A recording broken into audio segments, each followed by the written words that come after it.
Bonjour à tous, ici Gilo. Au fil des années, la plupart des youtubeurs ont rassemblé une communauté de fans de plus en plus grande, se chiffrant à présent par millions pour certains d'entre eux. Cette notoriété leur a permis de faire d'autres choses et de développer leurs activités pour le plus grand plaisir des fans. Après les t-shirts et autres goodies qui sont devenus assez classiques, ils ont fait place à d'autres idées. C'est ainsi qu'on a commencé à voir les youtubeurs sortir leurs applis mobiles. Cyprien, Squeezie, Norman, Natou, le Rire Jaune ou plus récemment le Blédard, chacun sortit leur propre appli. La base est généralement la même, comme pouvoir regarder directement les vidéos du youtubeur. Oh, attention, on arrive directement sur l'onglet Le Rire Jaune, mais est-ce que vous avez vu le petit nuage de chargement Dragon Ball? Ça, c'est le petit détail qui fait toute l'application. L'application peut être pourrie, on s'en fout, il y a un nuage Dragon Ball. Des images pour faire des mèmes. Donc vous cliquez sur la barre de texte du haut, vous marquez... J'avoue que j'avais pas trop d'inspiration sur le coup là. Voilà. Une sandbox de ses meilleures punchlines. Arrête tes conneries, putain. Je te pète tes chevilles. Connard, qu'est-ce que tu vas faire, biche? Et parfois quelques petits plus amusants. Transformer l'un de vos selfies en tête de chien ou de poser à la une d'un magazine de mode. Des photomontages qui vous sont justement proposés sur l'application de Natou, gratuite, elle aussi sur iPhone et sur Android, l'appli, pas Natou. Et justement, certains youtubeurs se lancent dans des projets plus ambitieux de création de jeux vidéo. En tant que youtubeur number one, il n'était pas surprenant que PewDiePie soit le premier à sortir son jeu avec Legend of the Broadcast, dont nous avions déjà parlé dans son wiki. Un jeu de plateforme à l'ancienne sur iPhone et Android avec tout plein de références que reconnaîtront les fans de PewDiePie. Pour du pixel, c'est pas de la bouillie, c'est assez... Enfin, moi je trouve ça beau. C'est mon avis, mais je trouve ça beau. Après le succès de ce premier jeu en 2015, il a sorti en 2016 son Tuber Simulator. Hey, how's it going, bros? My name is PewDiePie. Welcome to PewDiePie's Tuber Simulator. Le succès est encore plus immédiat puisqu'en 24 heures, le jeu a franchi le million de téléchargements et est devenu l'appli numéro 1 du moment. Patience, patience, patience. J'aime beaucoup le fait qu'ils ont intégré vraiment la voix de PewDiePie, ça amène plus de choses au jeu quand même. Côté français, notre numéro 1 Cyprien a aussi lancé son jeu, le Nop Quiz. Allez, avec un icône de slip pour ces nouvelles questions. Tu es revenu pour souffrir encore plus? Génial. Tu as déjà eu 114 nopes, t'es vraiment nul. Ah bah c'est toi. Des questions drôles, souvent des pièges, parfois un peu de culture, mais beaucoup de trolls. En plus la musique elle me grave le suspense. Bon mec, je sais, franchement on dirait une girafe, mais je sais qu'il y a...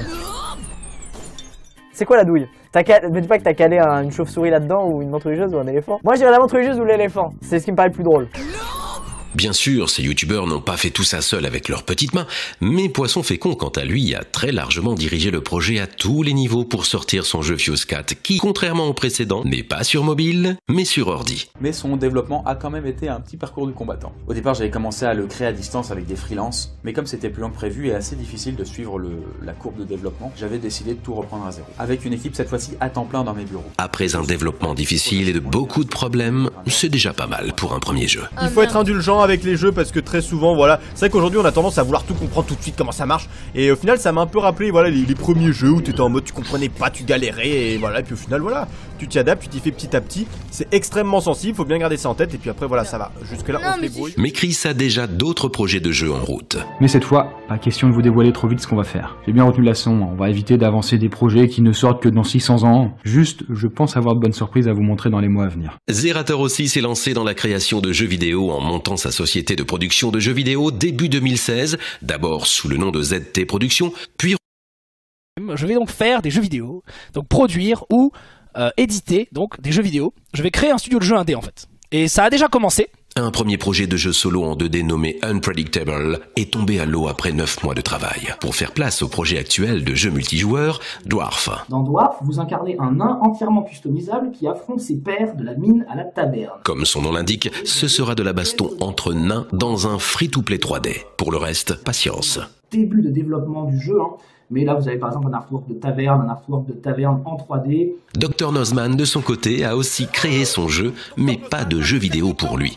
C'est un jeu de plateau qui, comme on pouvait s'y attendre de la part de Nozman, explore le monde scientifique. L'idée dans ce jeu, c'est donc de jouer en coopération afin de répondre à 3 questions par époque. Vous allez donc choisir votre personnage parmi les 6, à prendre stratégiquement car chaque personnage possède un petit pouvoir intéressant. Et vous allez vous rendre dans les époques que vous souhaitez. Vous pouvez y aller à plusieurs pour avoir plus de chances de répondre correctement, ou tout seul, si vous êtes un aventurier. Bref, 3 bonnes réponses par époque et on récupère une pièce du vaisseau.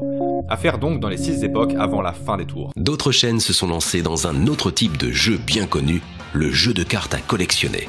Que ce soit les cartes Magic, Pokémon ou Yu-Gi-Oh, vous en avez certainement eu. Ou maintenant des cartes en ligne comme Hearthstone. Living Mana, mesdames, messieurs, venu tout droit du diable au vert. Oh, c'est pas possible. Oh, c'est gagné. Eh bien, la chaîne Trash a sorti BattleTube pour collectionner des parodies de youtubeurs français. Vrai jeu de cartes, des boosters à ouvrir, des cartes de qualité et même l'odeur y est. Il y a 151 personnages français et mondiaux qui ont été transformés en chibi et qui sont à découvrir. Non, quel connard. Squeezie, j'ai le duo Cyprien Gaming. Pas de plus, c'est tout, y'a pas besoin de savoir. Le joueur du grenier a aussi sorti sa collection de cartes centrée sur l'univers de la chaîne de Fred et Seb. Et il s'est surpris à découvrir que c'était vraiment plaisant à jouer. Ma première partie, je l'ai justement gagnée, je jouais contre une femme et j'ai fait le claquement de doigts qui est tiré d'un épisode JDG. D'ailleurs, c'est marqué sous le claquement de doigts, il y a marqué silence femme et j'étais très très fier de moi. Voilà. Par rapport à BattleTube, par exemple, que je vais comparer, BattleTube est plus stratégique, donc ça veut dire qu'entre potes, on peut faire des tournois ou autres. Alors celui du genre du grenier, c'est plus un jouet fun à jouer. Et moi, par exemple, je le préfère aussi pour ça. On va s'arrêter là pour cet épisode. Et si le sujet vous intéresse, nous vous parlerons des produits dérivés sur papier dans un prochain épisode. À très vite les gamers.